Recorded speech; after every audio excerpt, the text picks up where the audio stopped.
జై శ్రీరామ్. ఇవాళ మేము ఒంటిమిట్టలోని శ్రీరాములవారి గుడికి వచ్చాము. మేము ఇది టీటీడీ ఆన్లైన్ యాప్లో సేవకు బుక్ చేసుకున్నాము. మేమంతా ఒక 6 మెంబర్స్ వచ్చాము. ఇక్కడైతే మాకు ఇచ్చిన రూమ్ ఇందులో ఇచ్చారనమాట. ఇది కళ్యాణ వేదికలో 3rd ఫ్లోర్లో అయితే మనకు డార్మెటరీస్ ఉంటాయి. కాకపోతే చాలా కష్టం అనమాట, లిఫ్ట్ లేదు. కొద్దిగా వయసు ఉన్న వాళ్ళు అంటే 45-50 అలా ఏజ్ ఉన్న వాళ్ళు ఎక్కాలంటే చాలా కష్టం. ఇక్కడైతే లిఫ్ట్ ఫెసిలిటీ అయితే లేదు. ఒక డార్మెటరీ ఉంటుందన్నమాట, కామన్ హాల్. సేవకు కూడా పెద్దగా ఎవరు లేరు. మేము వెళ్ళినప్పుడైతే ఒక 10 మెంబర్స్ ఉన్నారు మాతో పాటు, కానీ వాళ్ళు కూడా నెక్స్ట్ డే వెళ్ళిపోయారు. మేము 6 మెంబర్సే ఇంత పెద్ద హాల్లో ఉండాల్సి వచ్చింది. కొద్దిగా సెక్యూరిటీ కూడా ఎందుకో తక్కువ ఉన్నట్టు మాకు అనిపించింది. మేము వాళ్ళని అడిగాం కూడా, కానీ ఏమి ఇబ్బంది ఉండదు అని చెప్పారు. టెంపుల్ దగ్గర నుంచి ఇది ఒక 1/2 కిలోమీటర్ దూరం అయితే ఉంటుంది.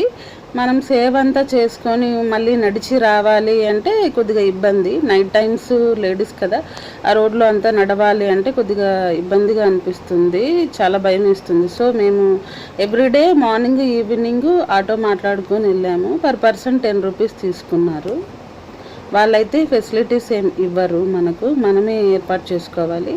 తర్వాత రూమ్స్లో కూడా మనకి వాష్రూమ్స్లో కూడా హాట్ వాటర్ అనేది లేదు. సమ్మర్ అయితే అడ్జస్ట్ అవ్వచ్చు, కానీ వింటరు రైనీ సీజన్స్లో కొద్దిగా ఇబ్బందిగానే ఉంటుంది.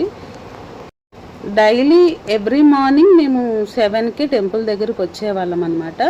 సో మాకు డైలీ వాళ్ళు చెప్పే సేవ ఏంటంటే వెజిటేబుల్స్ కటింగ్ అనమాట. అంటే ఎవ్రీడే అన్నదానం ఉంటుంది. 8 to 10 వరకు టిఫిన్ పెడతారు, 11 to 3 దాకా ఫుడ్ పెడతారు. తర్వాత డిన్నరు 6:30 to 9 దాకా డిన్నర్ ఉంటుందన్నమాట. సో మాకు ఎవ్రీడే ఒకే పని ఉండేది. ఫ్రూట్ వెజిటేబుల్స్ కటింగ్ తర్వాత మేము అన్నదానానికి వెళ్ళిపోయే వాళ్ళం. అక్కడ అన్నదానం వడ్డించేవాళ్ళం అనమాట. సో ఇలా డైలీ ఇదే పని అయితే మనకు ఉంటుందన్నమాట. ఈ వీక్లో ఒకరోజు మనకి టెంపుల్ డ్యూటీ వేస్తారు. టెంపుల్ డ్యూటీలో కూడా అంటే జనం తక్కువ కాబట్టి సో అక్కడ అంత పని ఉండదు మనకు. జస్ట్ అక్కడ కూర్చొని కాసేపు స్వామి నామస్మరణ చేసుకోవడమే అంతే. అన్నదానం అయితే చాలా చక్కగా జరుగుతుందన్నమాట.